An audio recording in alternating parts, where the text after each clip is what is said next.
જામનગર શહેરની સરકારી જીજી હોસ્પિટલના ડ્રેસિંગ રૂમ નજીક ધર્મરાજસિંહ જાડેજા નામના યુવાનની હત્યા કરવામાં આવી હતી।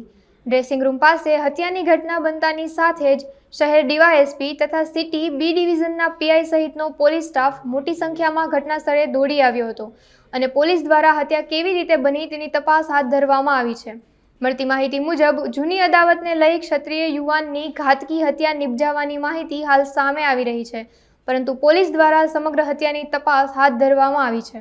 મારું નામ ઋષિરાજ જાડેજા, હું ધર્મરાજસિંહનો મિત્ર હતો। સારવાર માટે અમે આવેલા હતા જીજી હોસ્પિટલમાં, ટ્રોમા વોર્ડમાં સારવાર ચાલુ હતી। ત્યાં લોકો 5 જણની 4 થી 5 જણ ટોળકી બનાવીને આવીને ત્યાં ઘાતક હથિયાર સાથે હુમલો કર્યો। ત્યાં ડોક્ટરોને અમે બોલાવવામાં આવ્યા, પણ ડોક્ટરો તાત્કાલિક સારવાર માટે ના આવે। સિક્યુરિટી સ્ટાફને રાડું નાખે, પણ સિક્યુરિટી સ્ટાફ કોઈ પણ આવે નહીં। ખાસ સિક્યુરિટી સ્ટાફ આવી ગયો હોત તો આ બનાવ ના બનત આવો ગંભીર। પોલીસ ચોકી હતી કદાચ મારા 10 મીટર હશે, જાજી નહીં, પણ કોઈ સ્ટાફ હાજર નહીં હોય। રાતના સમય હતો એની હિસાબે આવો ગંભીર બનાવે। મોટા મોટો દુઃખદ બનાવ એ કહેવાય કે આજે આવડો મોટું જામનગર સિટીમાં જીજી હોસ્પિટલ સૌથી મોટું સૌરાષ્ટ્રમાં નામ કહેવાય, ત્યાં સિક્યુરિટી સ્ટાફ આવો બેપરવા હોય તો કંઈક ને કંઈક 8 થી 10 બનાવ બને છે। ડેડ બોડી ચેરા થાય છે, કૂતરા કરી જાય, તો તંત્ર કરી શું રહ્યું છે?